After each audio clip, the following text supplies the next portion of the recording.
We previously looked at the question of why be good? And if we decide that people should be good, the next question is, how do you make people good? And that takes us to the subject of moral education. This has always been an important subject, but is of increasing importance, especially in the United States, as there's an ongoing political battle over education in general and what we might consider moral education in particular.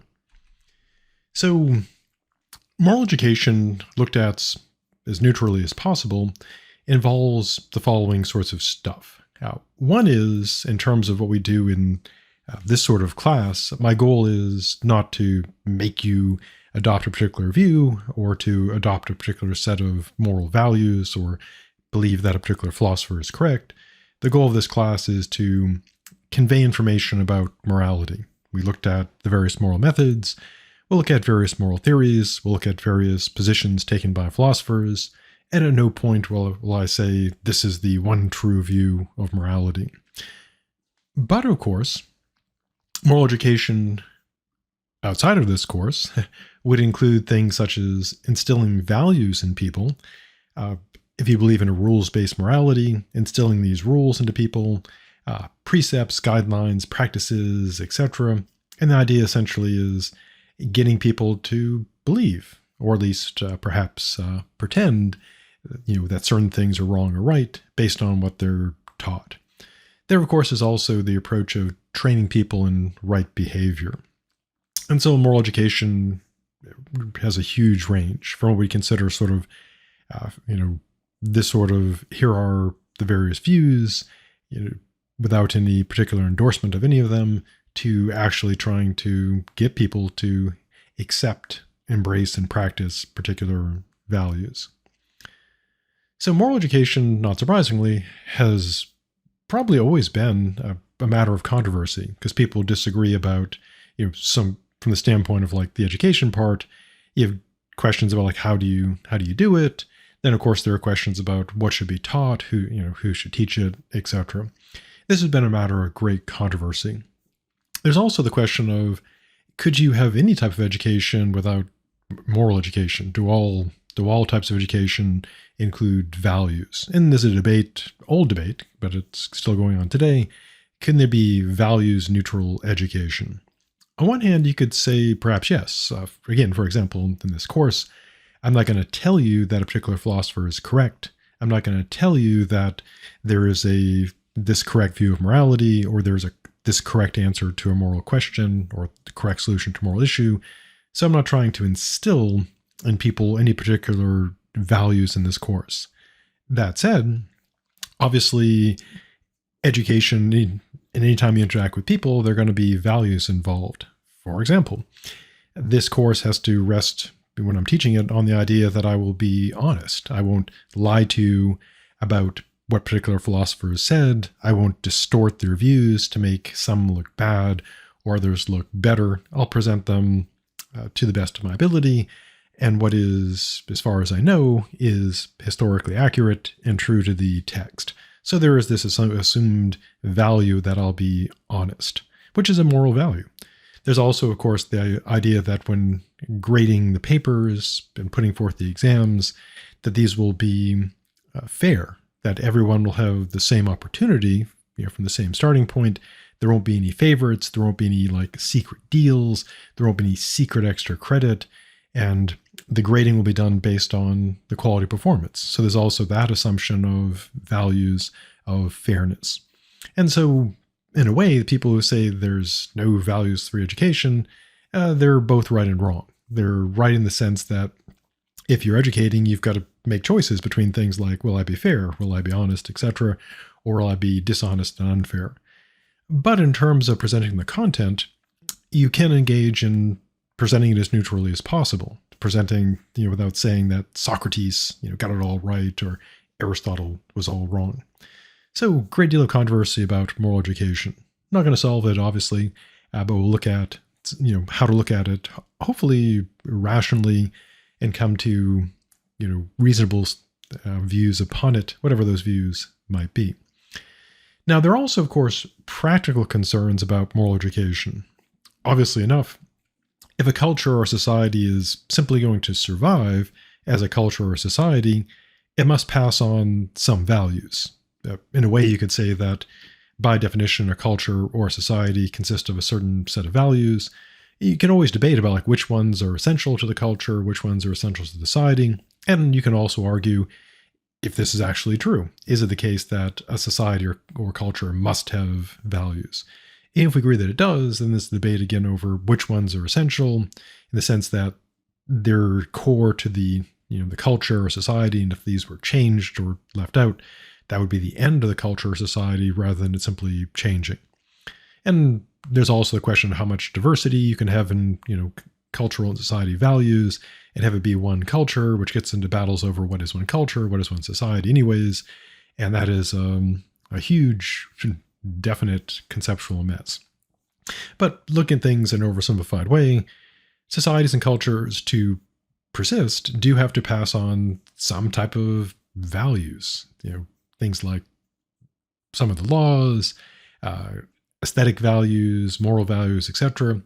And these, of course, do change over time. When people talk about preserving traditions or traditional values, a reasonable question to always ask is, which tradition, which time period? Because what would be considered, say, traditional today would be considered in many cases incredibly radical a short while ago. For example, the idea that women can vote and hold political office is seen as, by most people, pretty acceptable values in our culture today. And we even have very conservative women politicians who argue for traditional values and conservative values.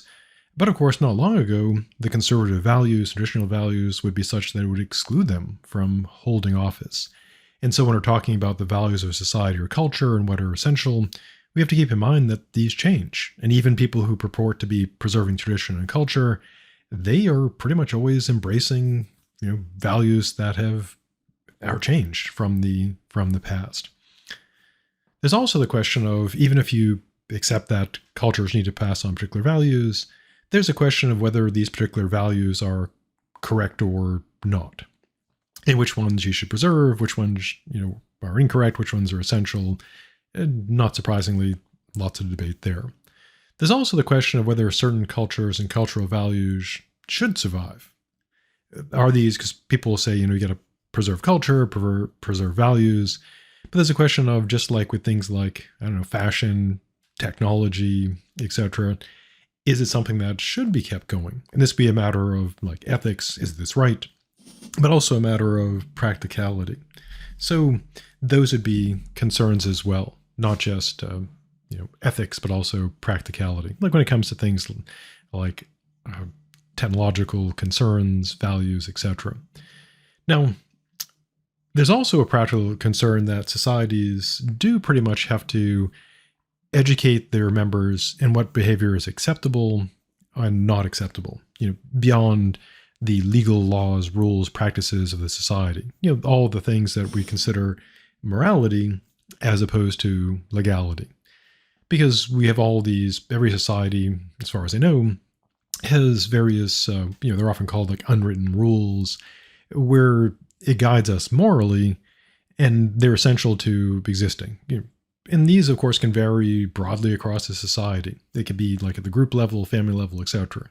So, for example, if you have a particular group, say gaming group that plays Dungeons and Dragons, you'll have a set of what is considered acceptable behavior at the table. Like typically, for example, for gamers, cheating is generally not tolerated, and that's something that you educate the members when they come in, like, hey, we don't cheat here.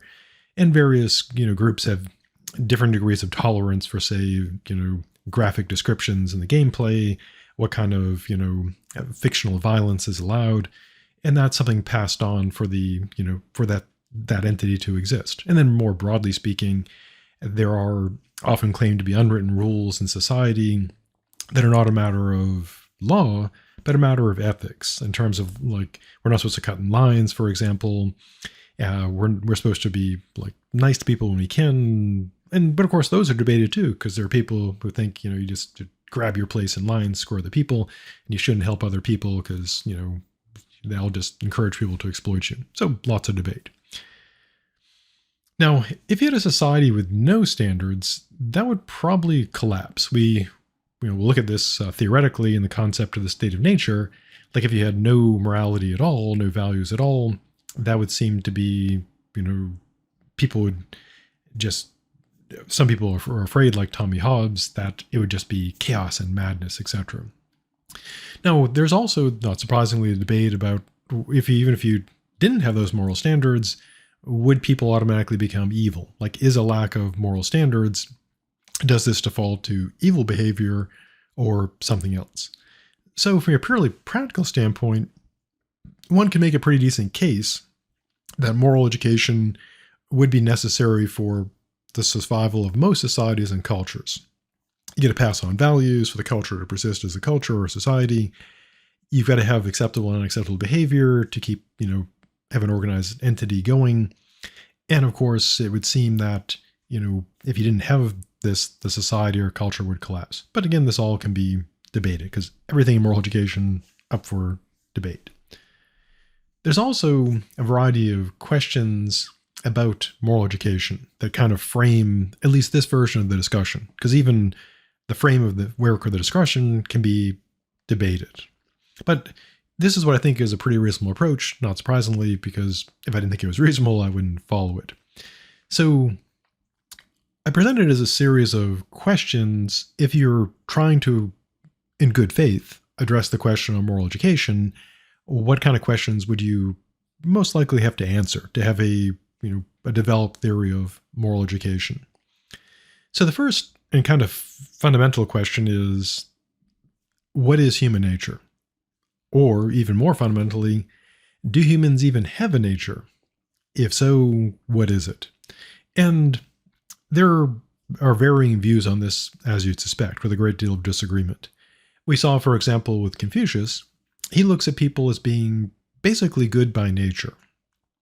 Thomas Hobbes, from the perspective of most people, he would probably see people as being rather bad, ethically, essentially egoist, looking out for their own self-interest, willing to kill other people, etc. And so the idea, and some philosophers, tends to split between people who are basically good, Confucius, people are pretty bad, Thomas Hobbes, and then you have Aristotle's view, I guess spoilers, that people are basically neutral. And this, of course, matters a lot for moral education because for the same reasons, if people are good or bad or neutral in terms of, say, skills or abilities, that makes education obviously easier, harder, or sort of neutral. So, for example, if people are naturally good at math, then teaching math would be easier. If people are naturally terrible at math, teaching math would be harder. And if people are neither good nor bad at math, then it'd be neutral. So if humans are good by nature, moral education would seem to be relatively easy, assuming you're, teaching goodness that corresponds to whatever it is for humans to be good by nature. This would seem to mostly involve refining natural goodness and guidance. This is the approach taken by Jean-Jacques Rousseau and also Confucius.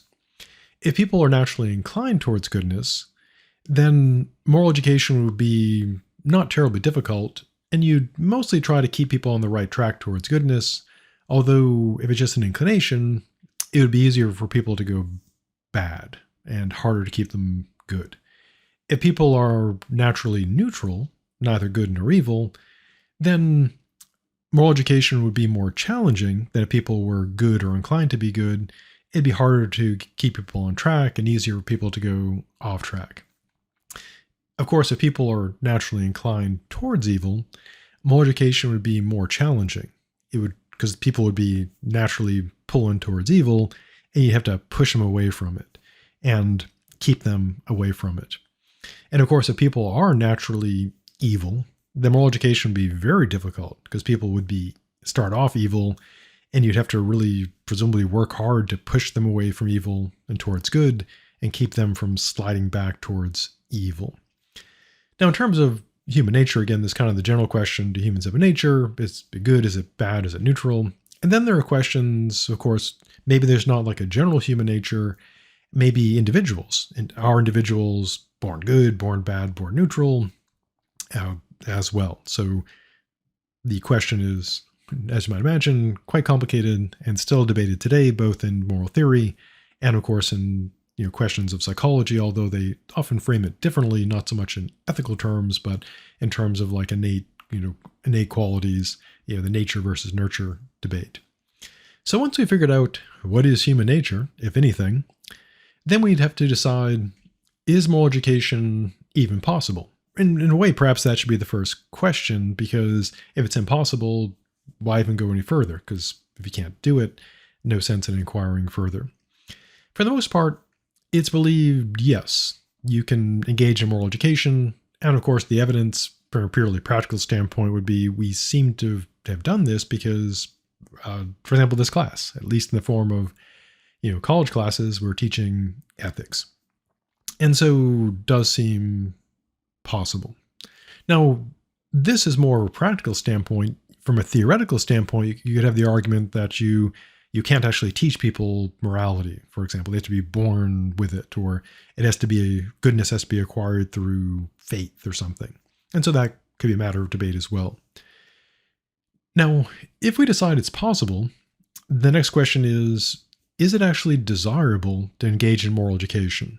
And this could be a general question, like, is moral education at all desirable? Or it could be, more likely, are particular types of moral education desirable? This is kind of a question of which methods would be better. So the general question is, should we be teaching morality? And this can be taken as a moral question. Is it ethical to teach morality? Now, some people do oppose, of course, certain methods of moral education because they regard these methods as, say, coercive, restrictive, etc. And the opposition could be based on the methods as opposed to the content. Also, people can disagree. We'll look at this in a bit, the question of content, and some could say that it's undesirable because in terms of particular contents. And so there is a debate, laying aside content, about questions of methodology. Again, some could be seen as coercive, some could be seen as ineffective, etc. Now, not surprisingly, most people who do ethics think that moral education is desirable. Obviously, like Aristotle, Rousseau, etc., who focus on it, they think it's a desirable thing. And for the most part, there can be this very practical argument kind of tied back to why be good, is that you'd want to have moral education. It's desirable because it would tend to make people behave better, less bad, supposedly. Again, from the very practical standpoint, what do I want the people around me to be like? And for most of us, the answer would be, well, I wouldn't want them to have values I consider evil or harmful, just for my own self-interest. So once we settle the question of human nature, is it possible? Is it desirable? Then we turn to the questions of who, why, and what. So, question of purpose. What is the purpose of moral education? What are we trying to do? And this can vary. There is obviously no one answer to this because a lot will depend on the context. So, for example, this class, a college class in ethics at a state university, public university, the answer is not for me to instill into my students a particular set of moral values. And I'm not here to, preach. I'm here to teach. I'm not here to shape people in that way. In fact, one could say it would be unethical for a ethics class to have a particular agenda in terms of the content, trying to get people to accept particular positions. But as I noted before, if you're going to have education, I have to have certain values that I follow. I've stated that I will be honest. I won't be deceptive. I won't make up stuff. I won't lie about the philosophers. I won't distort the views. That I will be fair in grading the papers and assignments, etc. There won't be any secret deals for extra credit. That would be unfair to students. So again, even in the question, a class like here's stuff about ethics, there are still values that I, and any professor would presumably, hopefully follow. Now, There's also, of course, the practical aim that people might take outside of like a class like this, which is a college class again about ethics, which would be trying to make people good. So we have ethical training for professionals. The goal is to give people a set of values to make them good, so they don't act badly. When this is tied into, say, religion and moral education, again, often the goal is to try to make people have particular values, presumably to make them good. So depending on the context. So for example, again, like with this class, the purpose of this moral education is very different from, say, the moral education purpose or intent of, say, moral education in Sunday school, or the moral education parents give their children, or that an organization would give its members, like the military or like ethical guidelines and professions. There are also the view that maybe it shouldn't be about imposing things on people, but about clarifying values. Values clarification used to be big quite a while ago. Not sure if it still is now, but that was kind of a popular thing in ethics, was to help clarify people's values. And of course, people would joke, well, what if the person is evil? Do you want to like clarify their evilness? There's also the view that maybe moral education should be kind of like like a buffet where you go, you present various alternatives, and students choose which ones they want, encourage tolerance, etc. And so the answer to the question, what is the purpose, all depends on the context. And again, even in just like our society, vastly different answers depending on what context you're in. So what is done in a college level ethics class would be different from what is done, say, in Sunday school, or what is done in the Boy Scouts, or what is done in any other group or organization. So various answers. The next question is the who. Who should be the educators? Now, in general, when we're trying to pick educators, rationally, presumably we want to pick like the best people for that. But then the question is like, who is best? Who should do it? Who would have the most influence? Practical questions, theoretical questions, etc. The moral educators, of course, would be the people accountable for the failures. So if the kids turn out, badly or do bad things, it's kind of a question of blame. Who should have been teaching them better?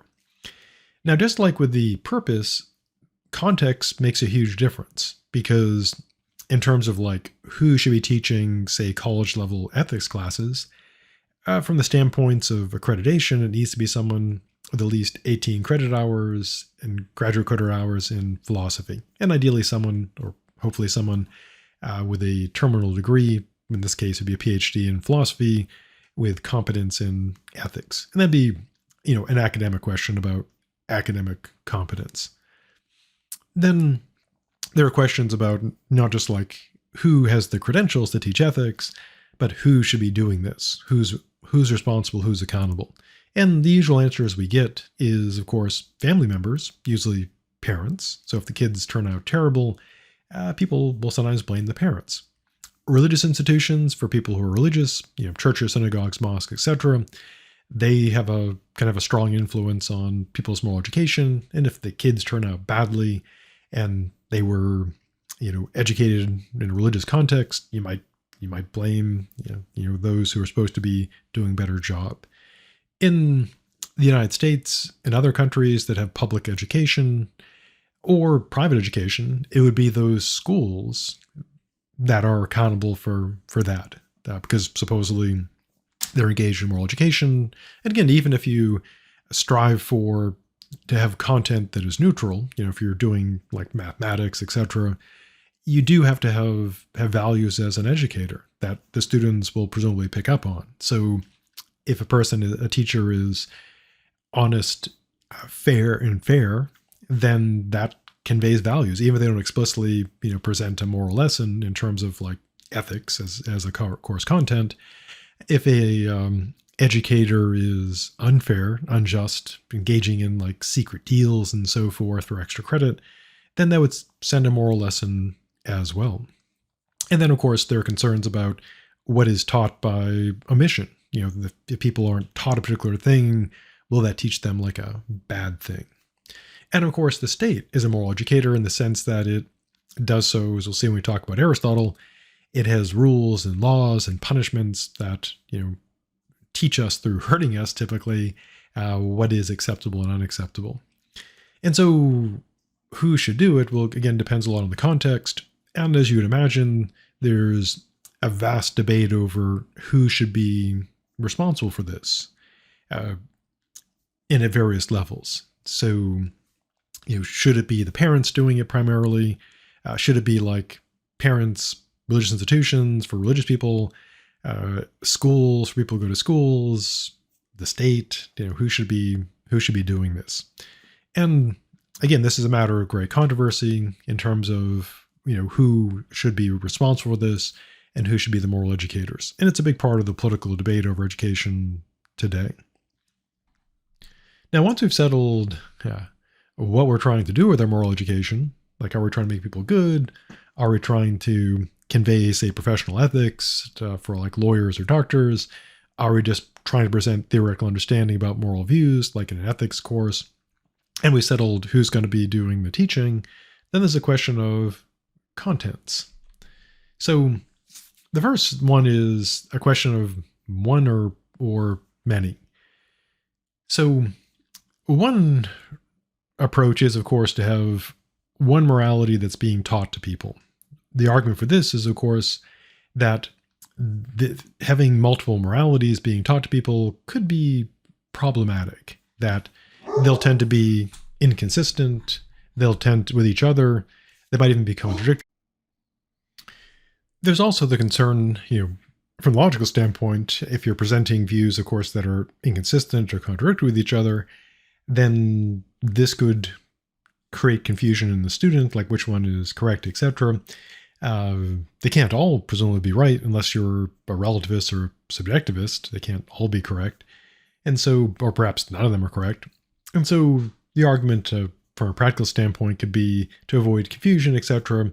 There should be just one morality being taught. If we were teaching mathematics in a course and there's all kinds of different types of mathematical answers being given, that would be rather confusing to students. They would be wondering like which one is correct. There's also, of course, aside from the practical concerns, people who believe that they have the correct morality, they might be very hostile to other moral systems. Because there are some moral views where you could have that moral view and you could be fine with other people having a different moral system. For example, if a person is a utilitarian, they're probably not going to like necessarily be really hostile towards a deontologist, and because the dispute there is more theoretical. And you have people who might disagree about various aspects of morality, but they're not, say, big enough differences that they would be necessarily hostile to each other.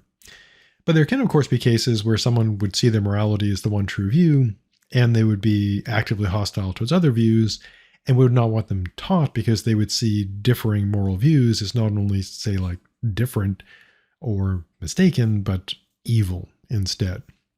And if you believe you have the one true moral view, and you regard other moralities as evil, you definitely wouldn't want them taught, for the obvious reason that you would regard them as evil. Which leads to the obvious question of, is there one true morality? And then the question of, if there is, do I know what it is and do I have it? Now, in terms of teaching, say, several moralities, a diversity in moral education, for some reasons to present this, especially obviously in an academic context. So one argument is the tolerance argument. If people are aware of different moralities, like being aware of, say, different religious faiths, and if people see that they all have, say, some appeal, some plausibility, etc., people might become more tolerant. And it seems unlikely that one morality made up by people has gotten every single thing right. Imposing one morality on people might seem authoritarian if you disagree with authoritarianism. For authoritarians, of course, authoritarianism is a feature, not a bug. and imposing one morality might seem to violate moral rights.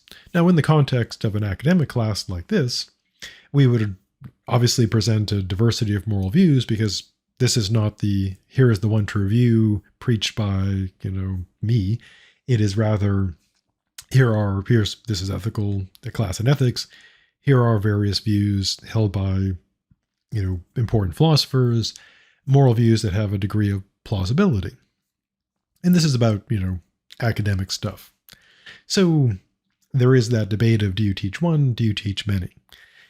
As a matter of practicality, of course, when you have a society like the United States, people are going to be exposed to, and this sometimes makes people very angry, at least some people.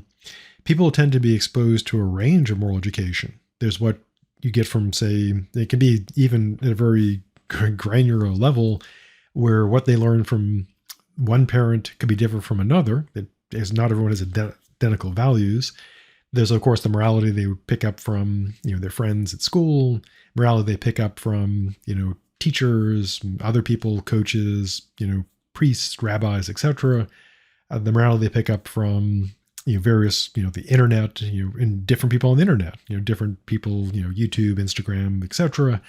Essentially, every person a person comes in contact with can have an influence as a moral educator. And since it's pretty unusual for any two people to have identical moral views, people are going to tend to get a diverse moral education. It seems, as a practical matter, unavoidable unless someone is kept in strict isolation and policed incredibly carefully, which I definitely would not recommend.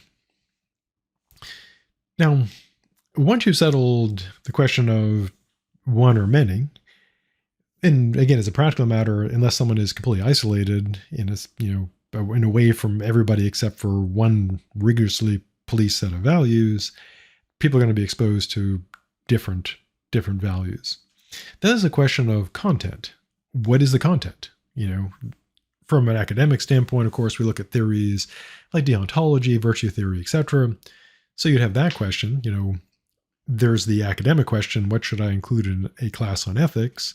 And there can be a great deal of diversity and disagreement there, because I picked some of the classics, virtue theory, deontology, utilitarianism. I picked some issues that have always been points of concern, but even more so today, things like liberty, things like equality, etc.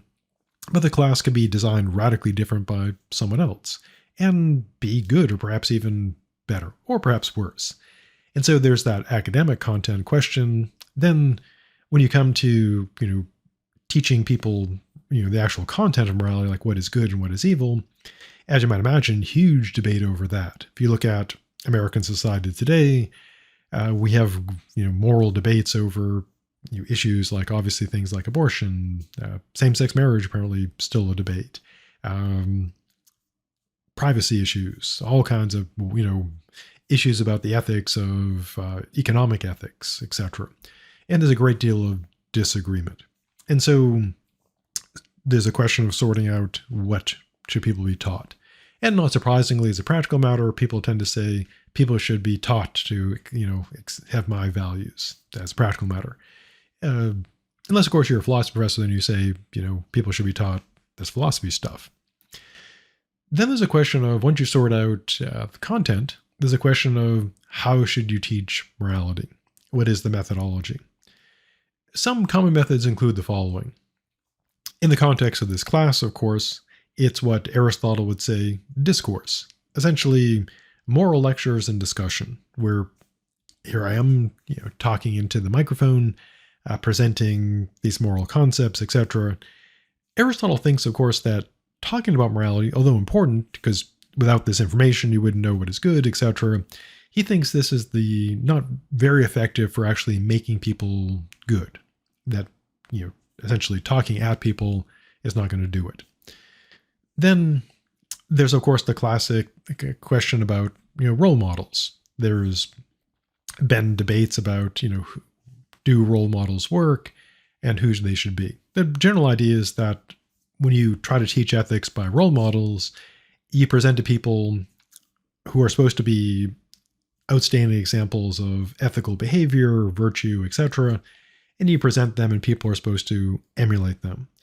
Long ago, when I was a student in grade school, we learned about George Washington, Abraham Lincoln, etc., and they were presented as models. We were supposed to be like them.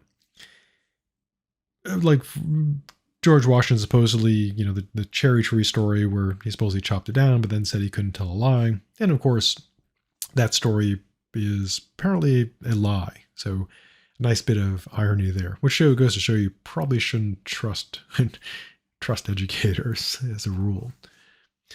Now, the question about models is, there's the question of, does it actually work? There's a question of, who should you select? How should you present them? Who's responsible for being a role model? There's the famous athlete who said, I am not a role model. And the question of people who are sports stars, celebrities.